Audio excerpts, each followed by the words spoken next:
following is a presentation of the iRacing Esports Network.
Hello everyone and welcome to the finale. It's week 12, round number 12 of the iRacing official V8 Supercars Championship Series.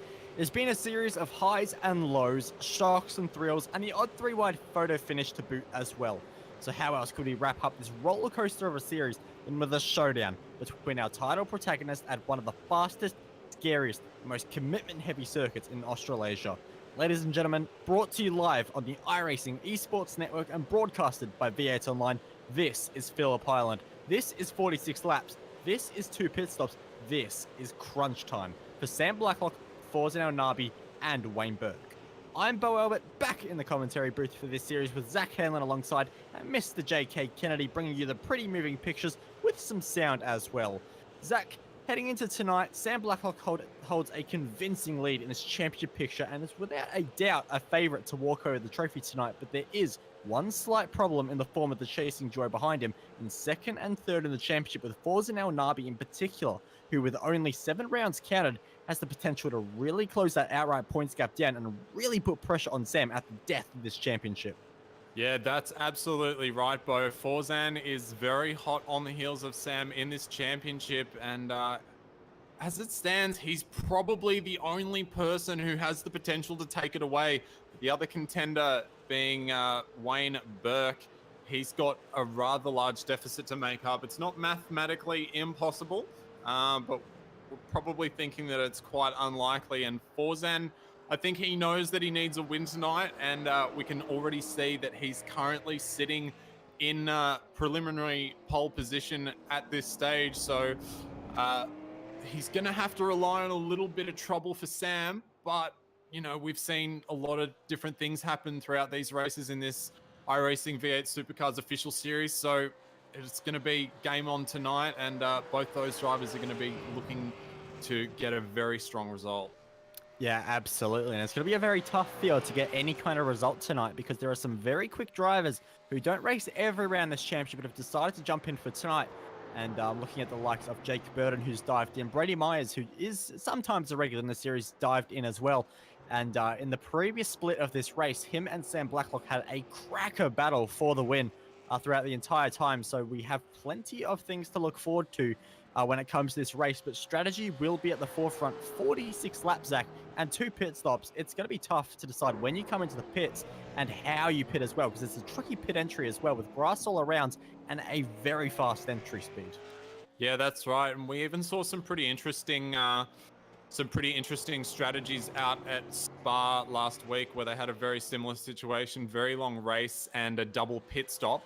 And we saw a few drivers taking advantage of the strategy play from that. Seems like, for the most part, the undercut is the way to go, but with a very cool track temperature tonight, the tire drop-off may not be as great as we expect. And we have seen at points throughout this season that the tire drop-off hasn't been as dramatic as we might have thought in some of the rounds. So pretty high load circuit here at Phillip Island, and it is rather tire dependent. A lot of places where you really need to rely on good traction from the rear tires as well. But with the 23 track temp, it's going to minimize a lot of that. So we'll have to see how we go, but it's definitely going to be a big contributing factor to winning a loss tonight. Yep, absolutely. And one of the drivers who is in the fight for this championship is Wayne Burke, and he's only just set his first lap now, won't get a chance to set his second time. And we saw how competitive he was in Scops, even walking away with a pole position for the race. He's only going to be starting number 7 for tonight, not going to get the second lap in. So for any chance of him getting the championship tonight, that is not at all what he would have liked. But we will go through the grid on screen now, and fighting for the championship and doing it from the front of the field, only just ahead of Jake Burton, is our pole sitter, Fawzan Al Nabi, walking away with a 28.7 lap, which is a fantastic effort. Jake Burton, like I said, alongside him on the front of the row, trying to help out Trans-Tasman Racing teammate Sam Blacklock wrap up this championship. Blacklock will be kicking things off from P number 3, so a great effort there, and he has to settle with Jordan Ross alongside him on the second row. Brett Loxton breaks into the top 5 on the grid with Brady Myers alongside him.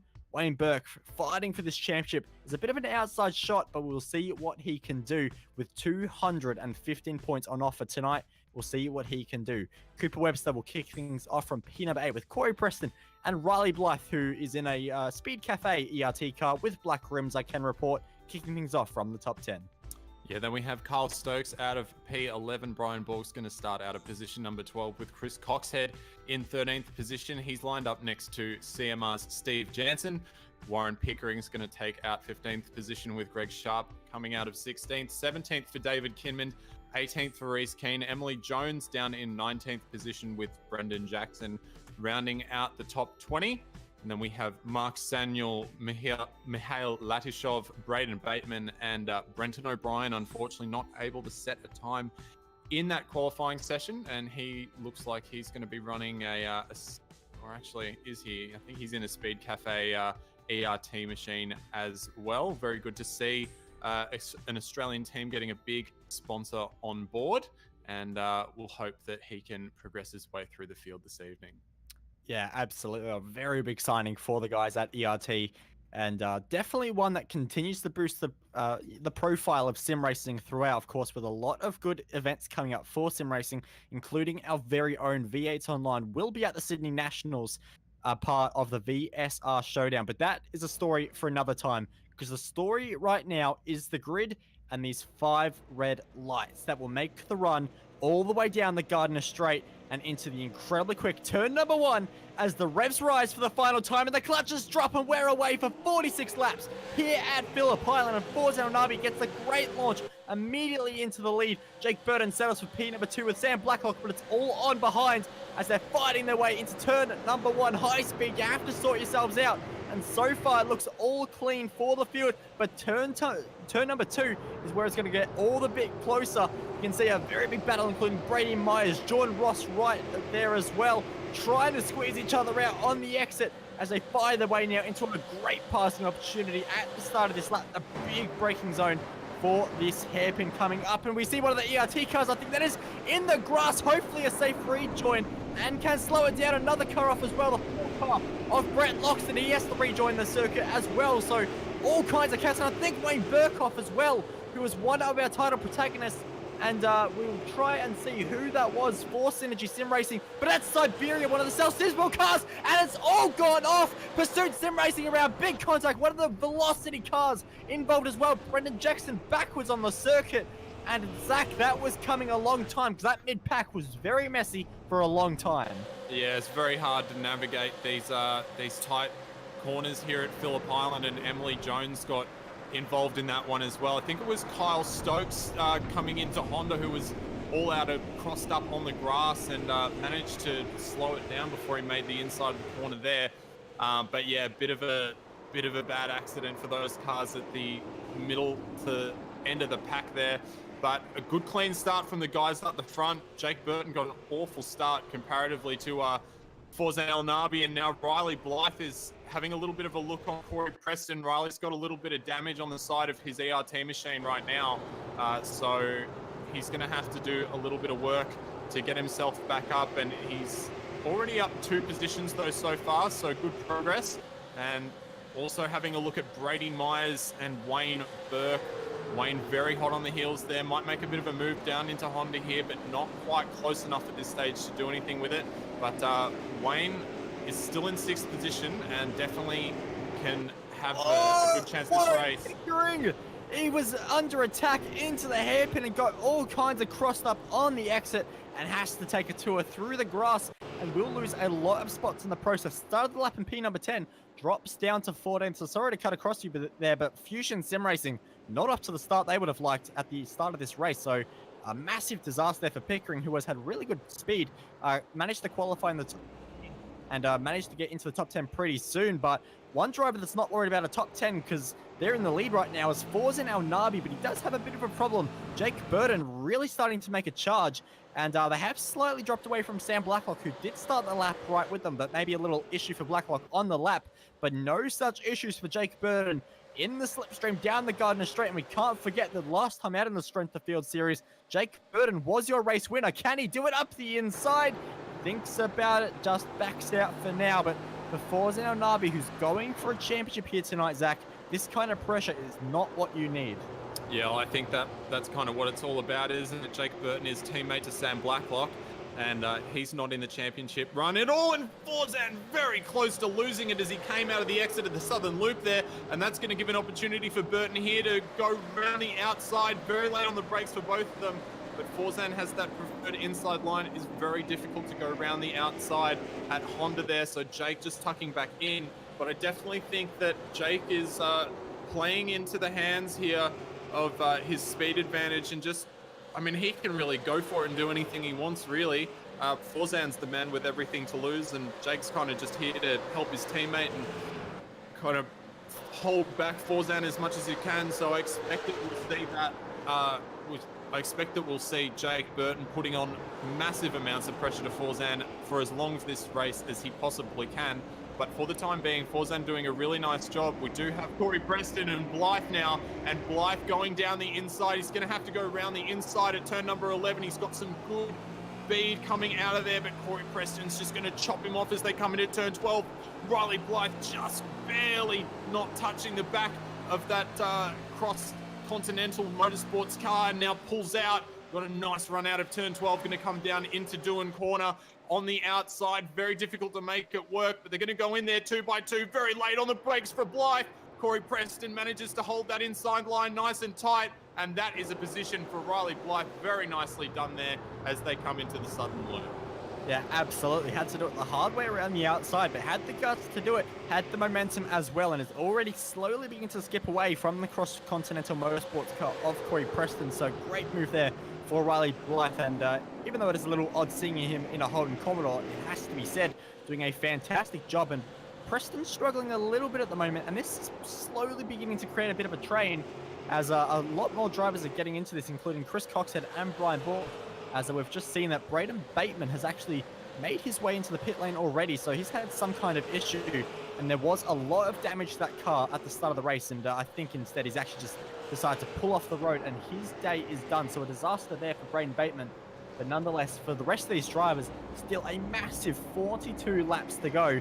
And for Forza El Nabi, that is going to seem like an absolute age because Jake Burton is not giving up at the moment, just keeping himself in touching distance of the Trick Sim sports car and keeping the pressure on little bit by little bit. And we know Jake Burton, Zach, and if any kind of opportunity does arise, he's going to go for a 110% commitment with no regrets. Yeah, Jake Burton's a very aggressive driver. I mean, we do have a lot of aggressive drivers in the Australian sim racing community and especially in this V8 Supercars community as well. And he's definitely one of the people that you don't want to have right on your rear bumper. And he's going to, as we've said, he's probably going to be applying as much pressure as he can for as long as possible. And, you know, the more that he pushes Forzan as well, that's going to cause Forzan to possibly chew up his tires a little more and use a little more fuel as well. So that'll play into the strategy in this race. And as I said, pre-race here, the pit strategy was used to the advantage of quite a few people last time out at Spa, where we did have another one of those races where we do have 2 pit stops, as we will tonight. So all those little things can make a big difference when it comes to that stage of the race. And we're probably expecting cars to start pitting probably between, I think probably the first cars will start pitting around lap 13, and we'll probably expect to see them coming in no later than lap 17 or 18 this evening, and similar stints for the second one as well. Yeah, well, there we go. So strategy will definitely be at the forefront of a lot of drivers' minds in this race, as Jake Burton gets quite a bit of sideways action happening out of the final turn number 11. So he's not going to have any chance at Forza El Nabi this time around down the main straight. So Forza El Nabi will continue to lead for a 5th lap, but how many more will he lead tonight, and will he lead the all-important final one? Sam Blacklock looking comfortable in P number 3, just beginning to skip away from Jordan Ross just behind. And Jordan Ross will potentially have company from Brady Myers, who's doing a very nice job at the moment. 0.3 of a second quicker last time around. So the pace we saw in the earlier split of this race for Brady Myers still very much in this race as well. So the track conditions having changed just a little bit haven't seemed to slow him down at all as well. So we'll keep an eye on Brady and his progress through the race. But Corey Preston still has this train happening. Riley Blythe has definitely skipped away up front. So Corey Preston, quite the cork in the bottle, and Chris Coxhead thinking about a move, can't quite do it on the other cross-continental car behind of Brian Borg, getting a little bit sideways as well, so perhaps just missing the setup window a little bit, as Borg will now come under pressure from Brett Loxton, who's trying to stage a comeback at the moment up the inside at Siberia, has to do it on the tight line. By doing so, doesn't get the exit speed he wants, and might have to give this up through Hayshed, but he'll try and hold around the outside, but to no avail. Yeah, and we saw Brett obviously have that issue on the outside at Honda Corner on lap 1. He started from 5th position, currently sitting in 11th, and now firing it down the inside of MG on Brian Borg, just managing to pull it up there. And we might see a bit of side-by-side action here, but Brett Loxton getting some nice traction around the outside. I think we might see him do what Riley Blythe did just a few laps prior and try and get a nice exit out of here, out of turn number 12, down onto the Gardner Straight, and now he's going to pull onto the outside line for turn number 1 into Doohan Corner, and we'll see if he has the same kind of attacking feeling that Riley Blythe had. Not quite as aggressive on the braking as we saw from Blythe and Preston earlier, and Brett Loxton not quite able to get up alongside Brian Borg there, so he's going to have to try something a bit different. Oh, very taily, just completely ruined his exit out of the southern loop as well. So it's going to kill any chance he had of making a move down into Honda. But Chris Coxhead just up ahead, firing it down the inside of Corey Preston. Very late on the brakes, maybe a little. Oh, no, they're very close there, but doing a good job, both drivers, to leave each other enough room to make that work. And Coxhead allowing Preston some room on the inside. Oh. Preston there just lit up the rear tires as he was coming out of the exit of the corner there, and we'll get a cut price karting parts replay of that for you. And I'm just gonna have a look on that one. Does look like oh yeah, a little bit of a touch there from Chris Coxhead as he was trying a little bit of an undercut there on Corey Preston, and Corey probably seemingly defending that move slightly, and that didn't help that situation. But we will take you back to the lead because Forzan El Nabi is looking like he's coming under pressure once again from Jake Burton, who is relentlessly hounding the back of that Trick Sim Sports car as they come down into the southern loop now. The gap is only 0.14 of a second, and Jake Burton carrying a lot of mid-corner speed. They're almost giving Forzan a little bump as they came through the middle of the corner, and Jake Burton will now have a bit of a run. Not going to be enough, but I think he might just show the nose and just, no, he's going to tuck back in there and maybe use that speed to apply some pressure somewhere else. But Forzan's looking like he's holding up to the task at the moment and is driving very strongly and not succumbing to any of that pressure at this stage. Yeah, not at all. But what I think I have noticed just watching these two cars over the last few laps is in this section of track in particular, the real high-speed stuff, the real commitment plays on this circuit, Jake Burton and the Trans-Tasman racing cars have looked a little bit stronger, and you can see once again just edging a little bit closer after El Nabi put a little bit of margin through Siberia. So different setup. The ways these two teams have gone about it are completely different, and the cars are working in two very different parts of the track. And as we come onto this straight, El Nabi does get very nice traction most of the time, but in the second phase of the lap, Jake Burton's car definitely has the advantage, which does allow him to have a bit of a slipstream down this Gardner straight, heading towards turn number 1, but he just hasn't been close enough on the last few laps. Is this the lap to do it? Not quite as well. So we know Jake Burton, he's loving all the strategy elements as well, loves to race, but right now having absolutely no luck finding his way past Forzan Nabi, who does get into Southern Loop a lot nicer than he did last time around. Just missed the apex last time around. Make sure he redeems himself on lap number 9. But Burton, as close as he's been for the last few times, and if any chance he wants to go for a pass, this might be it. But once again, just happy to sit behind, not willing to show the nose.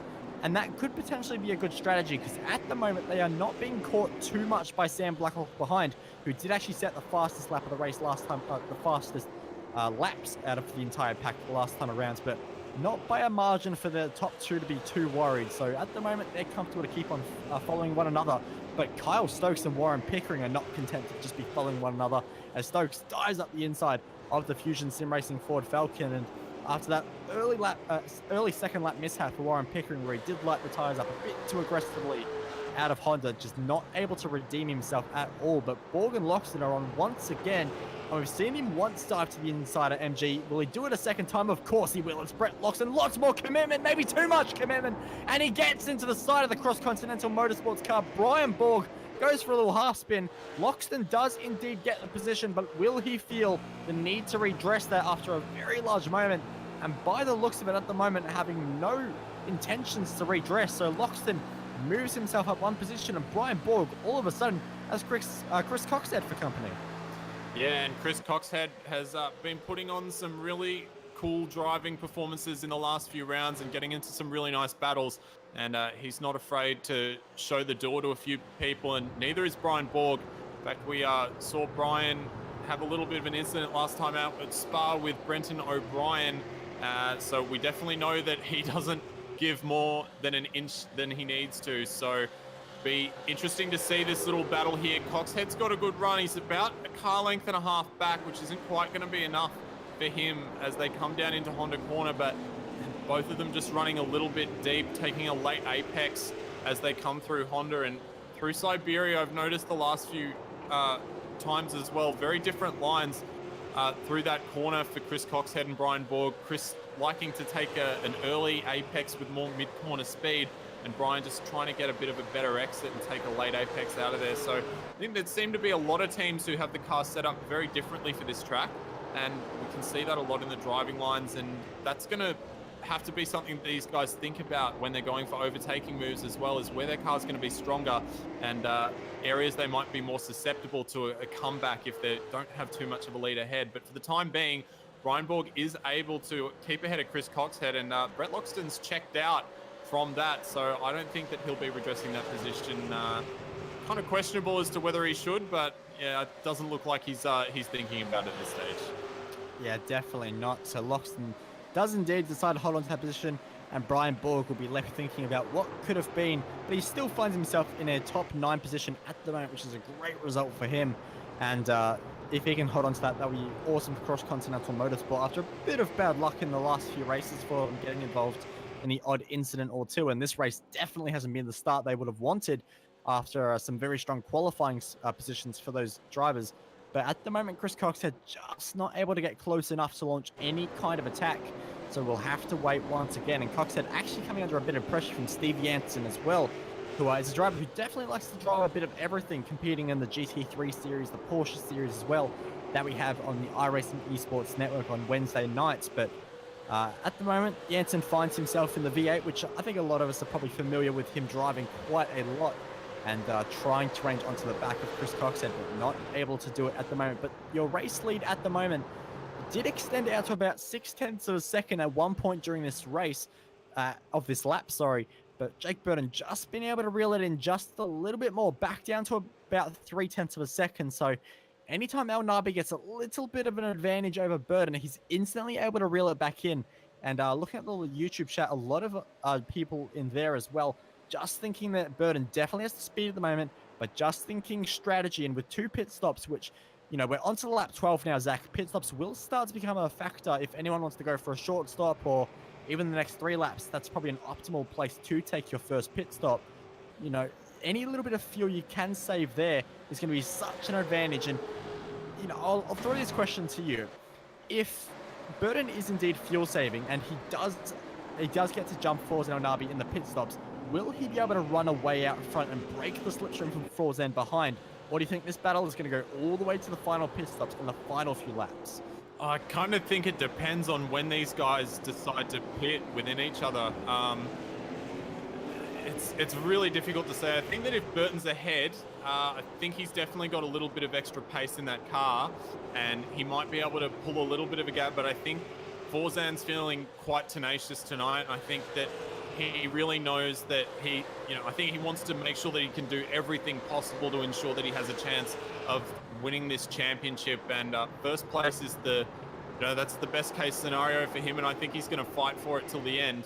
So I think that I have a feeling that Forzan might be one of the first people to jump in. I think at the moment, if people are thinking about pitting, they're going to come out pretty much at the end of the field.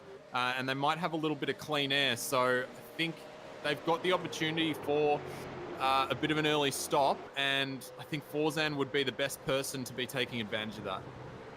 Yep, so we'll have to see. But Forzan under a bit more pressure than he's been used to over the last few laps. Burton having a bit of a look into turn number 1, and well, he was having a bit more than a look into Southern Loop as well, but a bit of a moment on the exit, wasn't able to get the power down. Means he doesn't get the position just yet, but he's definitely beginning to hunt just a little bit more.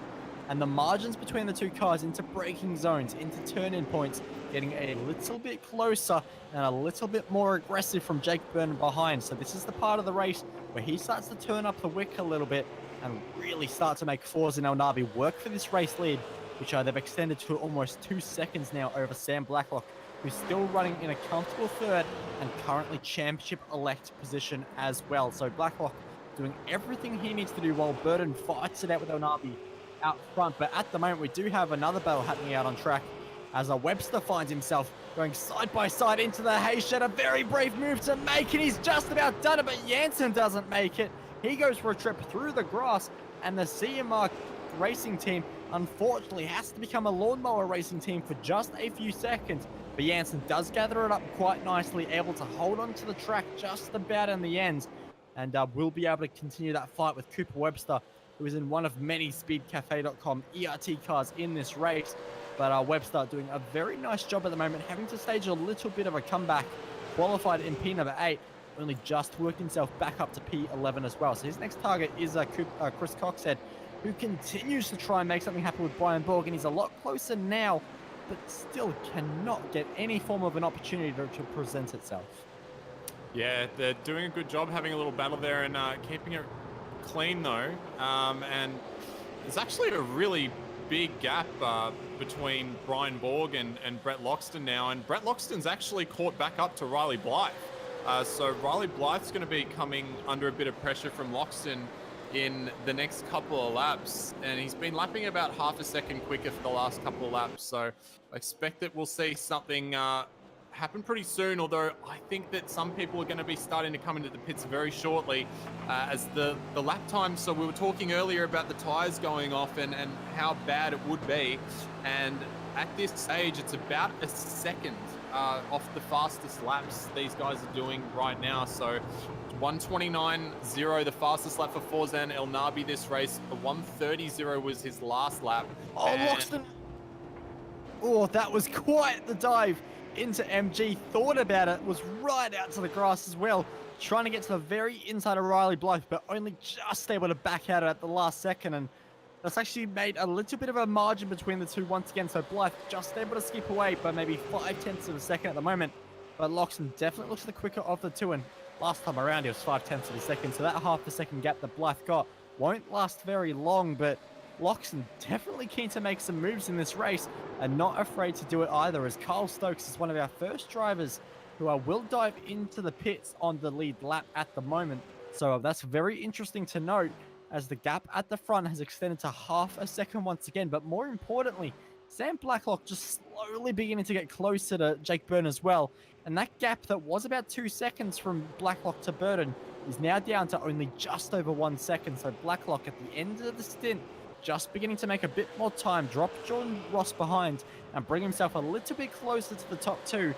Maybe not close enough to have anything to go by if the pit stops are just around the corner, as Carl Stokes leaves his way now at the pit lane. So that shows you how long the pit lane is here at Phillip Island. It's a very long pit lane, so plenty of time to think about what you're doing strategically when you're trundling down the pit lane at 60 kilometers an hour. But in the meantime, Riley Blythe and Brett Loxton do continue their battle. And Loxton did indeed make that gap up very quickly, but he's going to make it up too quickly, and he's going to make that gap a bit less than 0 because he went straight into the back of Riley Blythe, and very lucky not to turn him around to that point as well. So very, very tight margins between those two, as it is between Jake Burton and Forzan El Nabi as they head into turn number 1, just 0.2 of a second separating themselves. And Burton, just so many times I've noticed he gets right underneath the rear wing of Forzan El Nabi through Southern Loop and kicks out the rear just about here, and he does it again. That Trans-Tasman racing car just cannot get the power down out of Southern Loop, and through that corner you're constantly trying to get on the power just little bit by little bit. But it looks like the second he goes for 100% throttle after modulating it, the back end has nothing to give for those rear tires. So I don't know if Jake Burton potentially pushed them too hard earlier in the stint and it's hurting him now, or that really is just the setup of the car as he's a MotoGP bike into Siberia, Zach. Yeah, I've noticed that car in general has not had the same traction that Forzan El Nabi has. Jake doing a very good job to close up in the mid corner and carrying a little bit better exit speed as we can, entry speed, pardon me, as we can see they're just starting to close as he comes into the entry and in the braking zone in this corner. But as we can see now, Forzan El Nabi just able to pull away in that traction zone once again, and it looks like Forzan and Jake are coming in, as is Blacklock, as is Ross, as is Myers, and Wayne Burke is the only one from that group to stay out at the moment. That's an interesting strategy from him, and it looks like the pair of Blythe and Loxton are going to come in, as well as Borg and Coxhead. So lap 16 is when we're seeing it all happen, and it's going to be a race in the pits now. Who's got the best crew? And Brian Borg, he might have actually not pulled up in time for the pit lane there, and I would say that he hasn't at all. He was going about 85 kilometers an hour, so he may have a pit lane speeding penalty. But we will have a look at the front of the field and see who comes out first. Forzan El Nabi's Trick Sim Sports crew looking to put in a perfect stop for him today so that he can still come out in the lead. The two Trans-Tasman cars are off the jacks. Forzan's coming out and he's stuck in the middle of them, and this is going to be very questionable as to what happens here. They're still inside each other as the no clipping rule is taken into effect, and Forzan El Nabi has lost out to the two TTR cars massively there. And he's going to have a lot of work to do, because Sam Blacklock now, his championship rival, has jumped him in the pit stops. Jake Burton as well did a really fantastic job there of getting out. The pit stop times there were all within a second of each other, but Forzan just a tiny bit slower than those two TTR cars. So he is going to have so much work to do. Jordan Ross came out fairly closely behind that pack as well, as did Brady Myers, and no other changes for position in that stop, I don't think. Riley Blythe and Brett Loxton still stay as they were before the pits, and Wayne Burke is now coming into the pits, so see how far he comes off the back of this train. I think Brady Myers... Forsen's off the road. He's completely dumped it heading over the top of Lukey Heights there. And that was a massive moment there. He was trying to chase down Sam Blacklock in a massive moment. Huge drift and very lucky to not lose any more positions. Just lost it to Jordan Ross. But that was a huge moment and dare I say championship implications. Because now Forsan, who had led so much of the first into this race, drops himself not just behind Sam Blacklock, but so many more drivers who have taken their pit stop as well. And also look at one of the Synergy Sim Racing cars. Wayne Burke comes out of the pits, falls and dives to the inside to get past him after the rejoin for Burke. So these two, second and third in the championship. So there's that to play for as well. And Wayne Burke has had a very strong pit stop phase. Gets past Brady Myers, who did actually overshoot his box when coming into the pit lane as well. So it's all on right now, but Forza and Nabi, is that the championship slipping away from him? Yeah, well, I think it really has to go poorly for Sam Blacklock. I mean, Sam really has to be finishing towards the bottom half of the top 15, I would think, for Forzan to have a chance at winning this. But, you know, he really did need to come first, and that has just completely ruined it for him. I mean, he now has...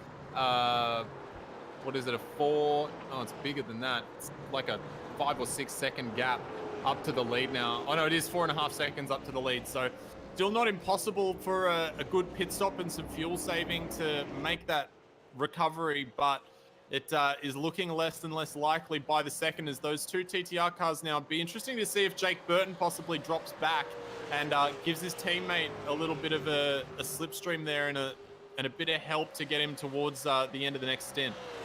I don't think he would perhaps let him pass, but I definitely think just letting him, sit in the slipstream and just pull away even quicker away from Jordan Ross behind would definitely be a good call for the Trans-Tasman Racing cars as Riley Blythe and Brett Loxton continue their scrap down the Gardner Straight, and Loxton almost into the back, such was the speed advantage, and now it's his chance to fire it around the outside of Riley Blythe, and in the marbles, in the dirty stuff where there's no grip, Brett Loxton just about finds some and makes his way into P number 7 ahead of Riley Blythe. But with that very tight line through Southern Loop, does he compromise himself on the exit? Blythe definitely got the stronger run out of the corner, but will he be close enough? We know Blythe loves the scrap, so if there's an opportunity for a pass, he'll go for it, but there is no chance. Brett Loxton covers it off beautifully and finds himself one spot up and just trying to recover what was a great chance at a result for him tonight. But unfortunately, a bit of chaos at the start dropped him down the order. So trying to make his way back up to the 5th position where he started this race. But so far, it's P number 7. Next target for him is going to be Brady Myers. So that's a long way up the road, unfortunately. But with the pace Loxton has had in this race, I wouldn't be surprised as Blythe is going to do what Forzan did. He's off the road. He's even further into the gravel. So Blythe all of a sudden makes an error. He's losing a bunch of spots, though. He's losing a lot more than Forzan. Comes out right in front of Steve Jansen, who goes for a dive as well. And he's under pressure from Kyle Stokes. So all of a sudden, this second phase of the race is absolutely kicked off. And Riley Blythe finds himself in a lot of trouble. Started the lap in 7th, all the way down in P number 11. So that's a big game changer in this race, but not as much as what happened to Forza or Nabi. But he's trying to make a comeback. And this is going to create a bit of a 3-car tandem pack for the final spot on the podium at the moment. Jordan Ross has got very good pace, it has to be said. But Forza El Nabi in the grass, doing everything he can to close up margins, is going to be going like a bat out of hell. And Wayne Burke in the slipstream to follow him as well. So this fight for the podium could get very interesting very quickly here, Zach. Yeah, these guys are all lapping within 300ths of a second of each other as well. So the tolerances right now are very, very tight. And you can see Forzan using every little inch of track that he can possibly has available to him. And it's pretty incredible how hard these guys are pushing right now. We thought that they might be doing some tire saving. Doesn't look like that right now. Although the lap times are not as strong as they were in the first stint at this stage. So a little bit of track evolution, and it has actually gone up 1 degree since we started this race. So that's definitely going to have a bit of an effect on these guys as well. But yeah, Forzan is really, really pushing now. And I think that he's definitely going to have something to say to Jordan Ross in a couple of laps, but he's got to make up that gap, and he's got to make sure that he doesn't run it off the road, but actually slower than Jordan Ross on that occasion. And Sam Blacklock was very fast on that last lap. He's the fastest car on track, and now catching his TTR teammate Jake Burton. Yeah, and that was a very solid lap time for Sam Blacklock, within a tenth of his quickest all race. So he's definitely got the hammer down and is not leaving anything on the table. So that gap at the moment stands at about a second between the two TTR cars. We'll see if he can bring it down as his car looks a little bit nervous into the big braking zone at Honda Corner. But Jordan Ross is the driver that really has to make Honda Corner work, because Onabi continues to put pressure on. And Ross was a tenth of a second quicker last time around. This little battle pack definitely tightening up just a little bit, and they're all pretty much matching each other. And all four of these cars, including Brady Myers, within a tenth of a second last time around, as Cooper Webster. Something's happening with our timing series at the moment, as Brian Borg is actually going to get past, because Cooper Webster and the other ERT car of Riley Blythe both off in the grass a little bit there, but Webster pretty much bump drafting Brian Borg towards the hay shed. So not sure what's happening here, but this entire battle pack has really bunched up and is going slow out of Siberia, but it's now picked up into Lukey Heights. Not sure, but what that has done is created a brilliant battle as Steve Jansen tries to make advantage of it. Looking up the inside of Blythe, close margins there into the braking zone, but not able to make anything happen. But I'm just going to rewind a little bit to try and see what happened here, Zach. I can tell you exactly what happened is Cooper Webster went for a massive send on Brian Borg and got into the back of him. It was a fairly ambitious move and kind of put Borg into a bit of a half spin, and then also clattered the front right-hand quarter, which is why Brian Borg has a little bit of damage and now covering off Cooper Webster. There's a bit of a touch into turn number 1 there, and that is a high-velocity corner you do not want to be touching as you come into the entry there. And Riley Blythe now hunting around behind this group just to see where he can make something work, and Steve Jansen also licking his lips, waiting for something to happen and get an opportunity going there. Cooper Webster getting a great exit, goes to the inside already through Stoner Corner there, and going to go round the outside, and maybe Borg might run him a little deep into the corner he's not going to do it, but Jansen picking up a spot on Riley Blythe there. Riley's still got a little bit of overlap. That's going to give him a good run into Siberia. Oh, and Webster! They're going to go 2 by 2. Webster just loses the rear, and that's going to almost make his teammate behind check up. Steve Jansen's got a good run going down the outside. He's going to go down the inside into Hayshed, and Riley Blythe's going to have to do it very tough round the outside of there. He's going to have the preferred line for Lukey Heights, and managing to get the direction change right this time, he manages to maintain that position. But Steve Jansen looking very good, and Kyle Stokes is even going to have a bit to do with this. He's going to go round the outside at MG, just getting a little bit of a bump there on the exit and having to bail out of that one. But this is really spicing up, and you can see Brian Borg's, the rear of that car is just not settled at all, and Cooper Webster is really trying desperately to find a way past here. Yeah, he definitely has the speed on Borg at the moment, and we saw what happened last time down the Gardiner Straight, so we'll see what we have for edition number 2, volume 2, Biden stores now, because Cooper Webster thinks about around the outside, high commitment, and he's still side-by-side, not clear yet, but he might just about do it. 2 wheels on the dirt, but Borg might just give him a little bit of a bump, as this is nose-to-tail traffic here at Phillip Island, and maybe a bit of a turn as well, as Borg goes for a gap that wasn't quite there, and Webster lucky to be pointing in the direction that he is, but it is on for Young and old behind. Borg under pressure, but not so much as Jansen, and Borg's going to get turned, and this could go into Cooper Webster. And both the ERT cars get collected in a single move. Cross-Continental Motorsports goes crossroads across the track and into the ERT cars. Steve Jansen benefits from all this. Carl Stokes up the road. Riley Blythe lucky to get as much damage as he did, and Brian Borg and Cooper Webster still status quo where they are. But Zach, that was coming a long time. That pack was side by side for 2 laps, no contact. Something had to give. Yeah, I'm just having a look back at that from Riley Blythe's perspective there, and it's very hard to say. I mean, I think Brian Borg knew exactly what was happening, and Riley was still drifting across to the inside, and I think Borg still just had that angle with the intention of going towards the apex of that corner in the braking zone, and that was just not going to work for either of them there. So very unfortunate for those two ERT cars to get collected there, but we do have it on for the lead right now. Jake Burton and Sam Blacklock, the two Trans-Tasman Racing teammates, the gap is as close as it has been the whole race right now for them. 0.38 of a second as it stands currently, and Jake Burton's been pushing it pretty raggedly these last couple of laps. Sam Blacklock's been faster by 0.3 of a second on average the last few laps round, and these lap times already starting to fall off again, just 7 laps into this stint. So the tires are going off very quickly here, but they kind of seem to maintain around that area. So they're probably at their natural pace now, and the natural pace for Sam Blacklock is looking very good as he's just taking some nicer, smoother lines through these corners than Jake Burton right now. Just maybe overdriving the car just a little bit to try and maintain that lead, but I don't think he'll be too disappointed if his teammate gets past. But I mean, Jake Burton's a guy that likes to go out and win races, so I have no doubt that he'll play it pretty clean. But Forzan El Nabi and Wayne Burke now are having a bit of it on, because Wayne Burke has been closing ever so slightly these last few laps and was 1/10 of a second faster the last time around.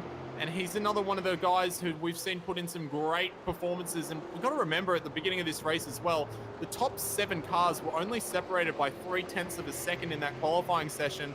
So all of these guys are extremely tight for times. And the race pace at the moment is very similar for all of them. And guys, Webster and Borg cannot seem to get away from each other, because Cooper Webster is having to defend down the inside at turn number 1. Brian Borg going round the outside this time and managing to just pull it off. And Cooper Webster's he's gonna try go round the outside through Southern Loop, and that's gonna give him some nice exit speed down into MG. So we'll see what he can do with that. But Brian Borg getting a really nice exit off the tighter line, actually. Still, Cooper Webster draws in millimeter by millimeter, but I think that's job done for Brian Borg. A nice pass through turns 1 and 2 there. Yeah, absolutely. So he'll hold onto that spot. Well, actually, will gain that spot. So very nice for Brian Borg.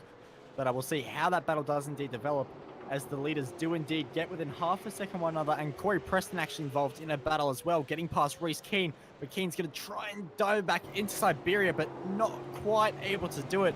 Preston just able to drive around the outside and make that position work. But position number 3 is definitely getting interesting, because Jordan Ross, before a little bit of a moment through Lucky Heights for Forzan El Nabi, it was actually a very much nose-to-tail 3-way battle for P number 3, but a little moment for Lucky Heights, for Forzan El Nabi through Lucky Heights, sorry. And that unfortunately just meant that Wayne Burke and himself would fall a bit away from Jordan Ross. So this definitely has the potential to close up a lot more once again, but El Nabi just able to pull away just slightly now from Wayne Burke. So good effort there from him. And Brady Myers trying to get involved in this as well. And he was the only one of those 3 in front to actually make it into the 29s the last time around. So good effort there. So we'll wait and see if Brady Myers can indeed make his way into this battle pack as well. But Carl Stokes has indeed got his way past Steve Jansen, but Riley Blythe begins to make his way back into this fight. And Zach, this is just all a little bit of deja vu at this point. Yeah, well, it's not been the best of races for Riley Blythe, and he's had to have a couple of recovery drives this season as well. But it's on for Borg and Webster again, and Webster going around the outside at Honda, and that's going to give him a nice line into Siberia, and I feel like he'll probably take that position away, although Borg's going to hold it around the outside. He really does like that outside line, Brian Borg, today, and making it work a lot of the time this evening, but not this time. He's going to have to give up the position that he just worked so hard for to get back. But into the grass there for Cooper, and he's not going to make the turn-in point for Lukey Heights, so that has hurt him quite a lot. He's got the preferred line for MG, but will the grass affect his braking performance? It might just about, because Brian Borg able to sail around the outside of MG. So much more performance, and you were saying that he lost that spot. He's just about got it back, Zach. Yeah, good on him. I mean, yeah, little mistake for Cooper Webster there, and you got to make sure that you're getting all these lines perfect to not succumb to a move like that. But now he's got a great run down the Gardner Straight, and he's going to go around the outside at turn number 1 again, I feel. and so he will. Late on the brakes for both of them. Cooper Webster door to door with Brian Borg as they come through turn number 1 and into the southern loop, and Cooper Webster will take that position back. Now, can Brian Borg use that good traction that he's had the last few laps in that cross-continental motorsports car? Doesn't look like he's going to be able to do anything, and Warren Pickering's now getting into this as well, and Warren is up 1 position from where he started at the moment, but he's had a fair few troubles this race himself, and he's got a relatively clean car compared to both of these guys too, and for him, the lap times are not looking too bad. It's actually a second faster than both of the guys last time round, and they were battling a little bit, but that bodes well for Warren as he tries to make himself through the field as well.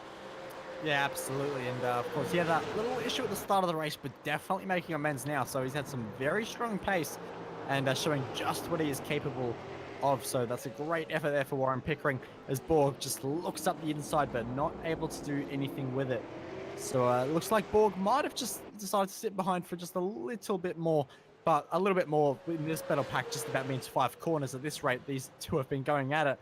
But it's been fantastic to watch, and looking forward to see just how they continue on in the next few laps. But Steve Jansen really beginning to come under pressure. Riley Blythe now, but Blythe's coming under pressure from his rear brakes because that car was not stable into turn number one, and had to very much catch it. But he is still well and truly on the back of Steve Jansen, so we'll see what kind of run he can get, building momentum all the way through Southern Loop, and it is a good run, a little bit of oversteer, but still manages to get the bite out of the rear Dunlops and get the traction. So we'll see if he goes for a move into this massive hairpin, big braking zone, and up the inside on the curb as well. Tight margins between the two, but Blythe just about gets it done, almost out of shape on the exit, but into Siberia, able to clear him. So a great move in the end for Riley Blythe. Thought they would have had an overlap into Siberia, but Jansen in the end just wasn't able to keep his car there. So next target for Riley Blythe will be Kyle Stokes. And we'll see if he can indeed get that position and find his way further into this top 10 of this race so far. So we'll keep an eye on that. But Brian Borg has fallen away from Cooper Webster just a little bit. And down the Gardner Straight last time around, Warren Pickering was looking very feisty and trying to find a way past, but wasn't able to get the overlap that he needed to make anything happen. And, well, I said that Brian Borg had indeed fallen away from Cooper Webster, but in a single braking zone, he's just about made it back up. And they are still following each other very, very close, these three. So it's been great to watch all the way through. But they will have to start thinking strategy because the pit window will be opening in just a single lap's time. And that will affect a lot of drivers, including the battle for this third position as Nabi on the rear brakes desperately as he almost had a shot at getting past Jordan Ross, but just could not quite pull the car up in the end. And Ross is able to hold onto that third place as they make their way onto lap 29 at the moment. So pit window is going to get very, very interesting very soon, but this is going to be a bit more of a crucial one because this is going to determine how much rubber, how much grip you have in the dying laps of this race, because there are no points for what position you're in heading into the second pit stop. The points are only paid at the end of the checkered flag. So how much grip do you want to sacrifice now? How much do you want to gain later on in the race? That is the question that a lot of these drivers are having to ask, and none of them out of the top 6 are at least willing to take it this time around. But Warren Pickering might just think about staying out a little bit longer because the pace is strong for him at the moment. Recently managed to find his way past Brian Borg. So that little battle that we have been watching finally means that Warren Pickering gains another spot, moves himself into 13th, and continues his charge up to the early lap dramas. But third place at the moment, especially coming into the pit stop phase, is where I think the action could be, Zach. Yeah, definitely. And I think, once again, I think Forzan El Nabi's the man who should be pitting here. Maybe Wayne Burke as well could take some advantage from this. And, I mean, I personally feel like pitting earlier at this stage is better. It's about a second a lap better on tyres.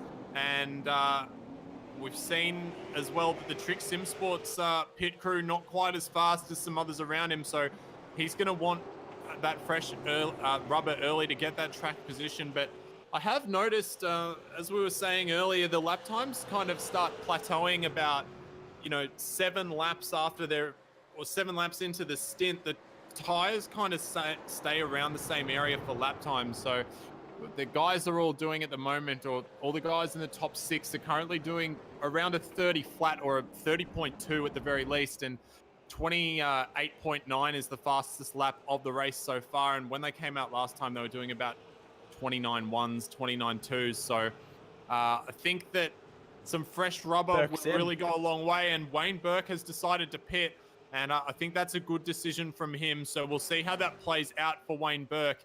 And he might have to do a tiny bit of fuel saving towards the end of this race, but the Synergy Sim racing cars are very fast and hold a lot of natural pace. So he might just be able to drive it about 97% and save the fuel that he needs to. So I suspect that that'll kind of force the hand of Jordan Ross, his teammate, and also Forzan Elnabi here to make a bit of a move as well. But Forzan definitely looks like he wants to get the position done on Ross before they get into the pit lane, as he's coming right hot on the heels as they come into Honda, and might even just gonna take the nice wide line, as Jordan Ross just taking a little bit of a shallower line there, and Forzan just making sure that he's not going to lose any time whatsoever. And there's a possibility as well that Forzan could be fuel saving a little bit in this stint, just to get the fill time a bit better, as he did lose out on the first pit stop. So have to see if these guys come in this lap. A couple of other drivers have come in as well. I believe Brett Loxton has made a pit, and we saw Kyle Stokes come into the pit lane. Riley Blythe has also come into the pit lane too, and has just left recently. So Forzan Elnabi and Jordan Ross now coming up to the pit entry. Will they decide to pull in? Jordan Ross getting very sideways as he comes out, not going to pit, but Forzan does. So we'll have to see where Forzan comes out in comparison to Wayne Burke. Hasn't been the best of laps for Forzan, so have to see how Wayne Burke does here. But none of the leaders have decided to pit. Interesting. Jake Burton and Sam Blacklock still circulating around the track, and I'd expect to see them in pretty soon as well. Yeah, I think they've got the margin back to Jordan Ross in P number 3 at the moment. So they're just trying to basically make sure they've got the rubber at the end to get away from any kind of attack that they can be thrown at. But I'm interested to see what happens between Burke and Elnabi on the exit here, because let's not forget that Jordan Ross is a teammate for Wayne Burke, both Synergy Sim Racing drivers. And if Ross was holding up Elnabi just a little bit, then that could play into the advantage of Wayne Burke. But Elnabi off the jacks, but it's not going to be enough, because Wayne Burke is easily passed with the undercut. So Elnabi loses that spot, but not even close. It's a massive margin between the two. So I'll just take a look at the pit stop times and see just how close. And it was relatively close. It was only about half a second difference. So Elnabi just massively losing out with the undercut there. So what does that say when Jordan Ross eventually comes into the pits?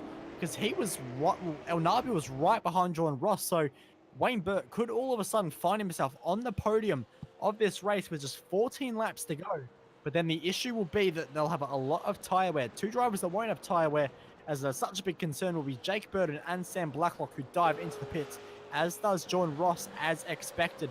And I think just about the rest of the field will as well. So we'll see how that all plays out in comparison between Wayne Burke and Forzan Elnabi and Jordan Ross, because I think Wayne Burke, you said the undercut was the best idea, Zach, and so far I think that is definitely the right call.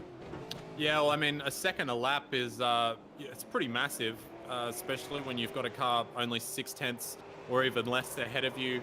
You can make that up on the outlap. And also the pit exit, pardon me, here at Phillip Island, you're so slow in comparison to the cars that come roaring down into turn 1 at other tracks like Monza and tracks like that. You have to slow down massively, as the two TTR teammates are going to fight for it coming out of the pit lane. And even close. Burke's really close. He's done so well there to make up that huge gap. And he's only got 2 lap younger tyres, so he will have a bit of fall off. But these guys still have to get their tyres up to temperature, and it's a very cool track. So Wayne Burke could make a big play here. If he was able to get past Sam Blacklock here, that'd do very well. And Forzan's right there as well. So these guys are actually back in this race fairly well now. And Sam Blacklock's going very defensive, and Wayne Burke round the outside, just a touch. Little bit of a touch there. Both cars able to stay on track, and now this is, I might unsettle Sam Blacklock quite a bit, because he really needs to make sure that he finishes this race. And now he's got 2 cars right back on the tail of him, and the tires aren't that much older. It's not going to make a big difference for the last, I'd say, 7 laps of this race. So they've got a bit of work to do now, those TTR boys. Yeah, absolutely. And when we saw the advantage that, Wayne Burke had with the undercut, I was going to say potentially the TTR cars might be under pressure, but I thought that was a long shot. I thought there was, it was just a bit of opportunistic commentary from myself, but no, really, Wayne Burke right in this fight now with Trans-Tasman Racing, and El Nabi is right in the fight as well. So out of nowhere, we've got a 4-car battle for this race lead. Of course, the TTR cars do have a tire advantage. We can't forget that. But the undercut has been so powerful that Wayne Burke comes across the start-finish line now. Jordan Ross, who did have that position, is only now across the start-finish line. So the undercut is so huge around Phillip Island, and we have a cracking race with just 13 laps to go. Yeah, well, I mean, Wayne was behind Jordan prior to the pit stops, and now he's 6 seconds behind. And Forzan El Nabi, I mean, he's just taken off right now. He's just done his nearly his fastest lap of the race at 29.1, and he is very eager to make something happen here. Very close under brakes to Wayne Burke ahead, and Sam Blacklock and Jake Burton not pulling away. They've got the fresher tires, but and they're just coming up to temperature now, but they're definitely not pulling away. All 4 cars at the lead of this race covered by just 1.3 seconds right now. And that's a theme that we have been seeing very much in this V8 Supercars official series. We've had some very tight finishes, and it looks like tonight is going to be one for the record books as well, because these guys are very close. And with only 11 laps left as they come over the line now, it's going to be a nail-biting finish here. Yeah, absolutely. So the gaps across the line last time around, all cars within 1.3 seconds. So we'll see what it is this time around as the TTR cars do get up to temperature just a little bit more. And they're coming across the line now. We're expecting some very quick lap times, and indeed a 29.5. So decent lap times, but still nowhere near the times that we saw from Forzan El Nabi on his first lap. And in fact, Wayne Burke was the quickest car last time around, and Forzan El Nabi was the second quickest. So the drop-off isn't here yet, and even Blacklock slowly beginning to look a little bit racy compared to Jake Burton. Some of the lines he was taking through Southern Loop were not the lines you would expect for a driver just following your teammate. And we'll see what happens in the Stoner curve as Blacklock takes the very wide line. And is this a call from Trans-Tasman Racing to protect the championship for Sam Blacklock as Wayne Burke tries to buy on the action as well? So Blacklock leads. Burton falls in a second. Forzan El Nabi just about off the road with a big moment in the Siberia. But this is strategy. This is how much this championship means to some of these drivers. Jake Burton sacrificing the win at the moment, at least, for his teammate to make sure they can guarantee the title. Second and third in the championship, Wayne Burke, Forzan El Nabi respectively, both behind as well. 3 drivers fighting for a championship, 11 laps on the clock. Tire strategies are at play. Fuel strategies are at play. This is the Monday night V8 Supercars Series on the iRacing Esports Network. This is the final round, and this is going right down to the wire here on V8 Online. So Wayne Burke will see what he can do this time around. Of course, last time he was the quickest car. We expect the change of position for the TTR cars to be a little bit slower, but it hasn't quite happened. But of course, they're not pulling away at the rate you would expect for drivers on new tires. So Synergy Sim Racing, we saw the pace they had in Scops. We saw them get it on pole. We saw them dominate pre-qualifying here as well. They know what they're doing around this circuit, and they've bought themselves a ticket to fight for this race win today. On the podium at the moment, Forzan El Nabi will try and take that away at any chance he gets, though, Zach. Yeah, absolutely. And Wayne Burke looking very strong, I have to say. I think if anyone's going to be the one to take it away from the TTR boys, it's going to be him. He's been looking very good and has progressed himself up through the field from 7th. He's the only car outside of the top 5 in the top 5 right now. So doing a very good job, and only 0.8 of a second off the lead. And I mean, just talking about the championship, Bo, I mean, this has got to be one of the most exciting series. I've been doing commentary for the V8 Supercars for 3 seasons now, and I don't think I've seen it as close as this. And even watching previously, this has got to be one of the closest and most exciting championships that I've seen in a very long time. So credit to all of our drivers who are coming in week out and week in, week out, and putting on such a great performance for us, especially, you know, the likes of Daytona, where we saw the top 3 cars finishing within 1/10 of a second of each other. It was absolutely crazy, and they're on for it again tonight. But Sam Blacklock has done a very nice job. Fastest car out of the top 4 at the moment on a 129.6. Everyone else in the 7s or 8s, so just starting to pull away a little bit. And Forzan El Nabi looking very close to the back of Wayne Burke as well. He really wants to take this charge to the front and got some nice traction as he came out of the southern loop there. So will he make a move into turn number 4, Honda corner? It's the best overtaking opportunity for many people around here, but just not quite close enough this time around. And he also doesn't want to hold up. You know, these guys don't want to trip up over each other and just hand the win to either Burton or Blacklock up ahead, because any battling at this stage, even a second of loss on these guys, could just be so difficult to pull back towards the end of this race. Yeah, exactly. This is crunch time. This is where you can't afford any mistakes. And, well, for Forzan El Nabi, it can almost be said as what could have been, because, of course, he had that massive moment at Lukey Heights in the second stint where he lost so much time, probably in the range of about 6+ seconds, including the position that he did indeed lose. So for Forzan El Nabi, you know, he's had this race in the bag. He was so quick in the first part of this race. He had the better of the TTR cars. It was just the slipstream and fuel saving that meant he didn't hold that lead into the second stint, and that's where it all went wrong.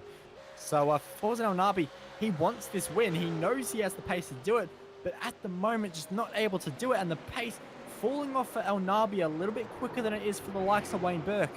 The top 3, all 29.7s, all separated within half a tenth, not even 1/10, half a tenth. So they're all pushing each other extremely hard. 29.8 for Forzan El Nabi, 29.9 for Brady Myers, who is in P number 5 at the moment, 29.7 for Jordan Ross.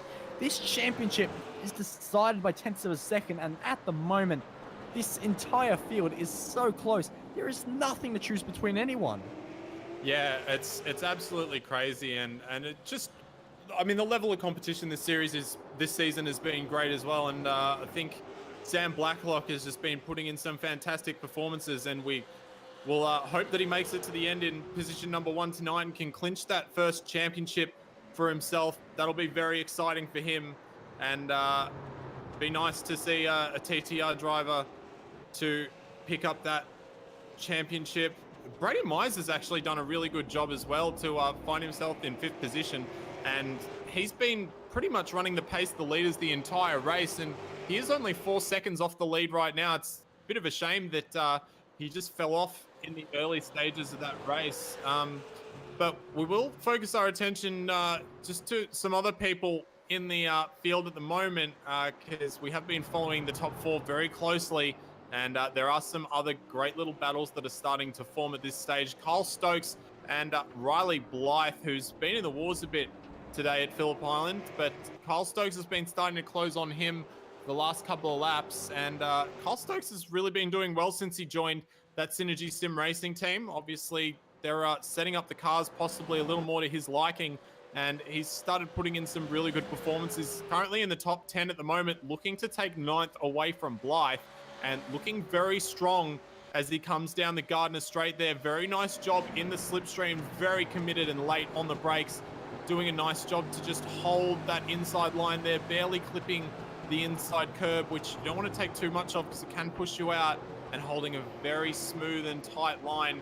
Looking to get a good exit here for a run down into Honda corner, and he did get a good exit, but Riley Blythe also driving very well today, with the exceptions of the calamities that he's had. And Kyle Stokes looking down the inside, and Riley's going to give him some room there, and Kyle Stokes does make it through of that Speed Cafe machine of Riley Blythe. Blythe going to fight back though as they come through Siberia, making Kyle Stokes go around the outside the long way round, but he has to cover more ground, and subsequently will have a little more speed coming out of the corner. They're going to go side by side as they come through Hayshed. Very dangerous in V8 Supercars. They make it work though. Riley Blythe's on the grass and just manages to get it back on the road before he has to brake. Otherwise, that would have been a total catastrophe. They're going up side by side through Lukey Heights. Kyle Stokes, is he going to be able to make it down the inside? And MG just manages to pull it up and he's going to have to go around the outside for turn number 11 and 12 as well.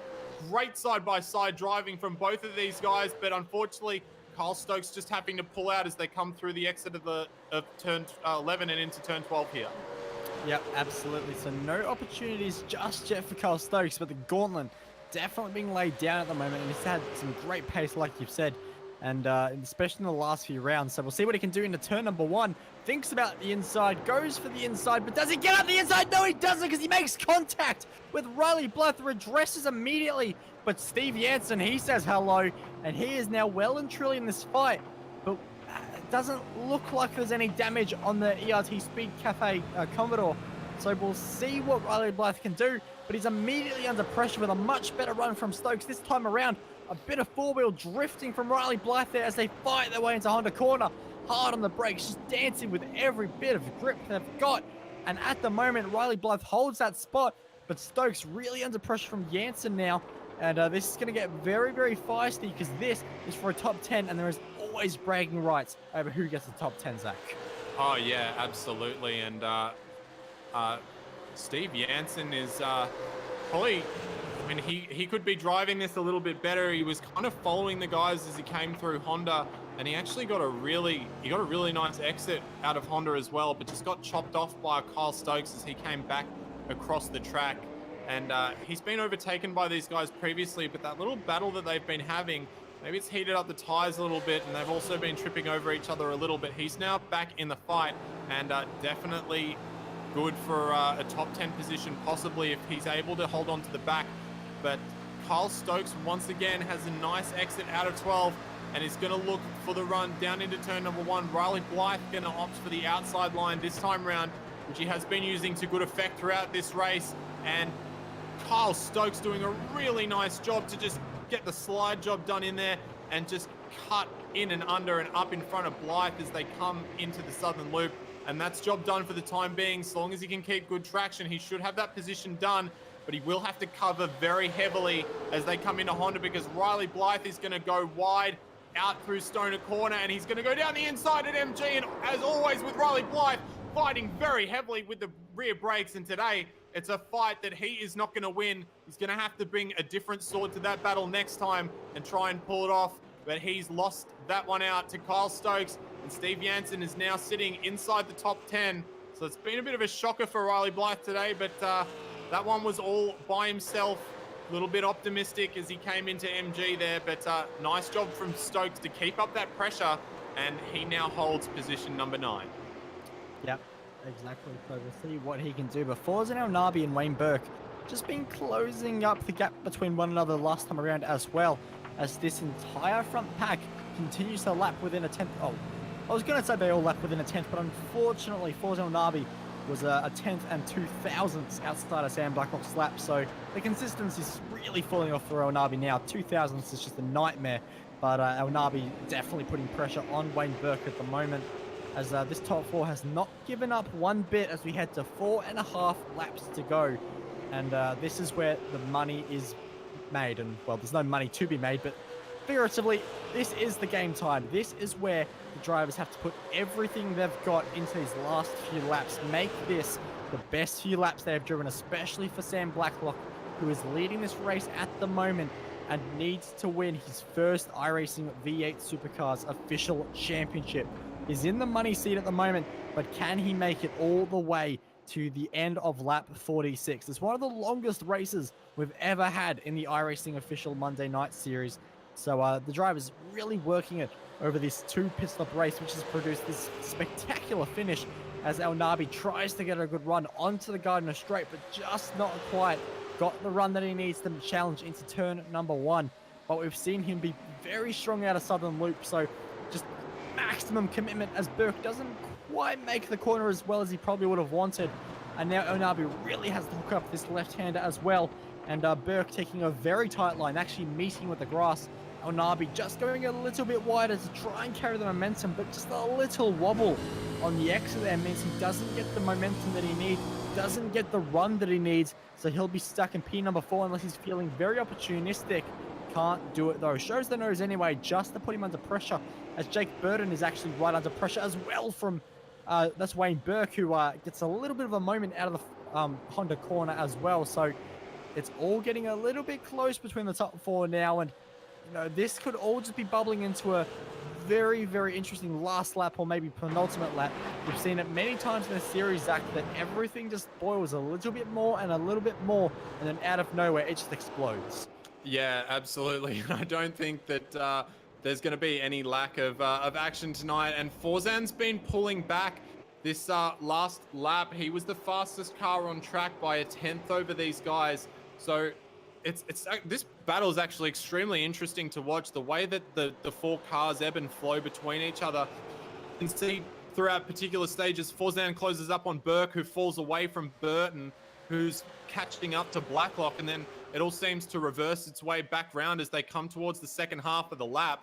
And Forzan El Nabi not quite as fast. In fact, it's Wayne Burke who was the fastest that time around, and they're just trading quick laps, but the four cars are now closer than they have been pretty much since they came out of the pits.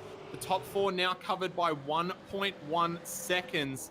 And last time it was about 1.3, 1.4. So these two cars behind are starting to just pick up the pace ever so slightly, but they're going to need to pick it up by a whole lot more because there are only 2 laps remaining. And it's going to take a very desperate move, I think, to make anything happen here. But we have some very desperate men driving these very powerful machines, and when the adrenaline's pumping and everything's going, you don't know what decisions they might make. And we've also noticed as well that Jordan Ross has been closing up bit by bit on Brady Myers, who's been doing a good job still lapping very closely to within the pace of the top 4. But Jordan Ross last time round was the fastest car on circuit, lapping faster than everyone by around a tenth of a second, although only a couple of tenths or thousandths faster than Wayne Burke, sitting in 3rd position. So that bodes well for him, but he's only got a couple of laps left to do it. 2 laps left as they cross the line now, and the gap from 1st to 4th back out to 1.3 seconds. And Wayne Burke, though, looking very strong and much closer to Jake Burton than we've seen in the last couple of laps. Yeah, absolutely. Wayne really starting to threaten the back of the Trans Tasman racing car.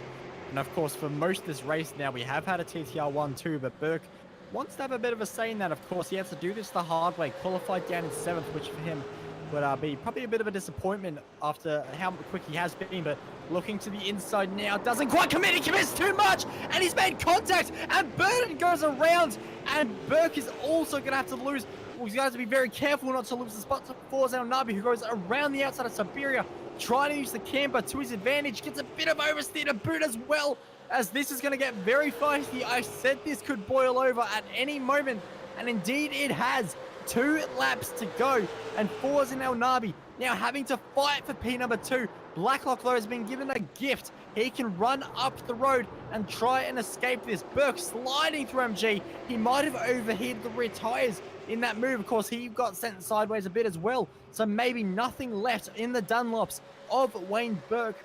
So we'll see what he can do. But Jordan Ross all of a sudden has disappeared from our screens. We'll see if he returns.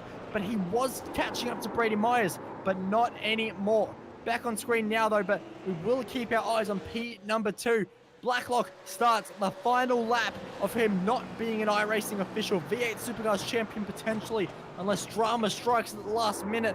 But Wayne Burke wants to consolidate P number 2, but it's going to be very, very difficult from this point because Forzan El Nabi is looking more and more threatening, and don't forget Jake Burton is closing quite quickly as well.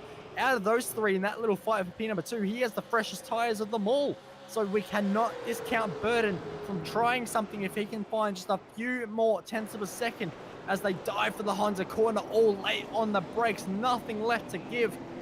And Burke really struggling a little bit, but doing a good job to manage what he has left of Dunlop rubber. El Nabi just not quite looking close enough to make anything happen.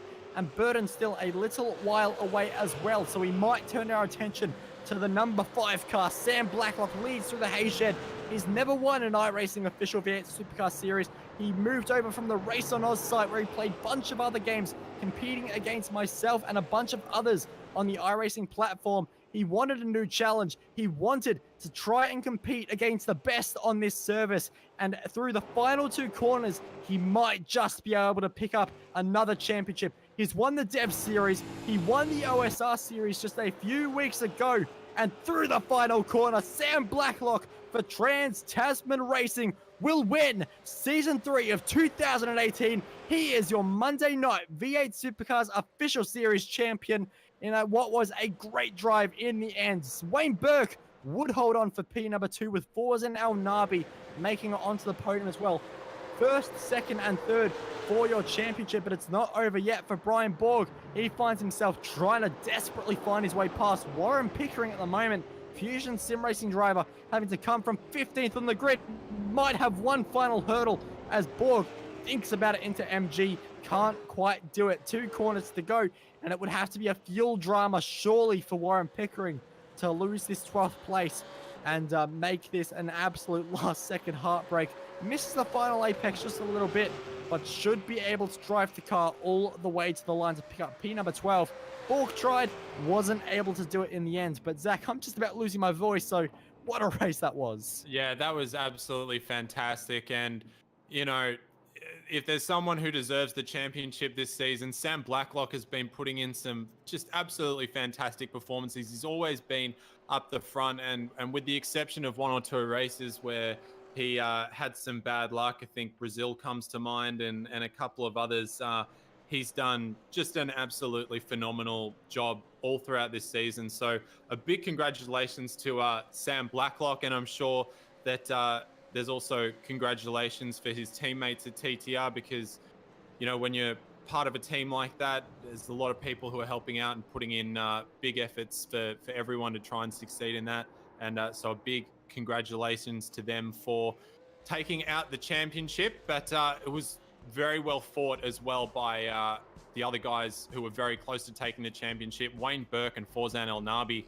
Forzen El Nabi, you know, hasn't really been a massive talking point in the official series the last couple of seasons, but boy, is he one to talk about now. And Brett Loxton, who had a bit of a quiet race today, he's another one of those breakthrough competitors who's had a really strong overall season, and believe he finished, well, we obviously have to check out the results later tonight, but I believe he's going to come home around 4th in that championship as well. So a great job from him.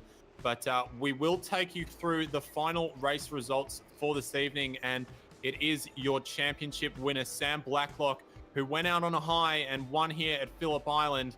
And he was followed very closely by Wayne Burke and Forzen El Nabi, just a second covering the top 3 podium finishes. So well done to all of them. Jake Burton getting shoved out at the last second for 4th position. Brady Myers had a pretty quiet race for the most part, but doing a good job to come home in 5th position. Jordan Ross had his well, he didn't do particularly well in the second phase of that pit stop and ended up down in 6th. Brett Loxton fought his way back from some troubles up into 7th. Chris Coxhead, a big mover up from 13th position into 8th. A nice strong way for him to finish his season. And I think that Chris is another guy who we're going to have to watch out for as we progress through more seasons in the V8 Supercars Official Series. Kyle Stokes ended up in 9th position, and Steve Jansen took out the top 10 position tonight. Riley Blythe would bring things home in pin number 11 after getting hit by just about everyone. Warren Pickering would hold on from the attack from Brian Borg for pin number 12. Reese Keane in pin number 14 with Mihail Latashov making it into the top 15. Mark Samuel in 60th with Brendan Jackson the last car on the lead lap after quite a lot of casualties from this 46 laps at Phillip Island. Greg Sharp was one of the last ones, 9 laps down. Webster and Corey Preston both finding themselves out in the second stint, with Brenton O'Brien, David Kimmond, Brian Bateman and Emily Jones, the rounding off the final 24 cars that would make up this fantastic race in the end, which came right down to the wire. But in the end, winning the championship and winning the race for this race, he won 215 points. And ironically, that is his race number for V8 Scops. We actually have Sam Blacklock here. And Zach, well, not only is that Illuminati with 215 points being your race number as well, but that was the one heck of a race, and you had to do it the hard way with a lot of pressure in the end from Wayne Burke and El Nabi, really trying to make something happen. But in the end, Jake Burton just able to really help you out in the end there and really help seal that win for you. Yeah, that was That was a crazy race. Probably one of the best I've had at Phillip Island. I drove pretty bad the first stint. Was trying to hang on to Jake and Forzan, and then first stop was good. We jumped Forzan. Well, I don't know what happened with Forzan. He was blinking all over the place, and I ended up, I think, going through him. I don't know. I couldn't even tell. But yeah, and then Jake and I just kind of, I don't know. I think Jake was going as fast as he could, and I just hung onto the back and saved a bit of fuel. And then after the pit stop, Jake got on the mic and said to me, he goes, "Oh, you know, I've only got like X amount of fuel. Don't know if I'm gonna make it." And so I tried to help him by giving him my fuel numbers, and in the end, he let me through to help him save fuel. And a shame to see what happened at the end, but yeah, happy to hang on to P1. Well, there we go. And in the end, you were able to make this your first iRacing Official Series Championship. Had a lot of pressure throughout the series, of course, had some low moments as well, thinking back to the likes of Interlagos, where things did look tough, but in the end, you managed to come off on top. And we're just trying to get a little bit of statistics going, and we believe you might actually be the first Kiwi to win an iRacing Official Monday Night V8 Supercar Series Championship. So how does that feel? Yeah, that's pretty cool. Yeah, awesome. Hopefully the Cuzzies will be happy about that one. Well, there we go at the end of a 12-week season, best 8 rounds counting, and it would be Sam Blacklock who comes out on top. But Sam, anyone from the team you'd love to give a thanks to? Yeah, massive thanks to Stalzy again from HRS. A massive thanks to just a lot of my teammates. Brock Salmon does a lot of work behind the scenes. Luke Harvey, Josh Muggleton, Jake Burton, Kurt Stenberg, everyone that's kind of egged me on to and sort of pushed me to go and do this. And also a massive thanks to Jake. Yeah, Jake's been a massive help. I guess at Monza, that's probably where he helped the most. It wasn't exactly team orders, but Jake decided to try and make it a TTR 1-2 instead of leaving me behind. Well, there we go. Sam Blacklock taking out the win tonight. We'll see if he can make it 2 wins in a single week when we see him next time in action on Sunday night for the V8 Scops Imola 500, which is, of course, also on the iRacing Esports Network, but not before our next broadcast, which is going to be on Wednesday night. And that's the Porsches at the Nürburgring, Zach. And I think you're looking forward to that one. Yeah. I love, I didn't really drive the Porsche all that much before the 24 hours of Nürburgring. And now I've got a little bit of extra spare time. It's been so much fun jumping in that car. And the Nürburgring, I think, is the GP course is a good track to really use that car and have a bit of fun with it. And there's been some great racing throughout the season and some really tough competition up at the head of the field. So always good to get out and have some fun. And, the broadcasts are also excellent. It's probably a bit biased saying that, but I think the iRacing Esports Network and V8 Online do a terrific job. So, yeah, going to be doing a bit of practice tonight, actually, and very much looking forward to jumping in on Wednesday and see if we can put something forward because we've got a new livery on our car and hoping it can give us a bit of extra luck to get ourselves on the top of the podium. Well, absolutely. And if you do like new liveries, of course, there's going to be quite a few on Saturday night because it's the one, it's the only, it's Max Bance. And David Haynes said I had to make sure that everyone was aware it's actually 2 X's. So it's Max Bance. So it's going to be extreme. It's going to be crazy. And if you don't know the format, it's going to be a regular race like no other. Doesn't sound that exciting, does it? But halfway through the race, the drivers will be told that there is a certain position they have to finish, and it won't be first. It could be 10th, and everyone has to try and finish 10th. Last time, it created complete and utter chaos. So this time, we've made measures to make sure it's even worse. So be sure to look for that. And of course, on Sunday, like I mentioned, V8 Scops, the Imola 500. It's also the first of the Endurance Series. It's the retro round as well. So look forward to that. But on behalf of myself, on behalf of Zach for joining me, thanks so much for him for joining me all season long. Jay Kennedy for providing all the cameras that we love and the broadcast as well. Thank you so much for joining us this season. It will be back for season 4, bigger, better, than ever. Look forward to it. 12 weeks kicking off once again. I'm Bo Albert. Thank you so much. If you haven't already subscribed to the iRacing Esports Network, be sure to hit that, leave a like on the video, and even a comment of what you thought. Signing off for the last time this season. Thanks so much, and we'll see you next time.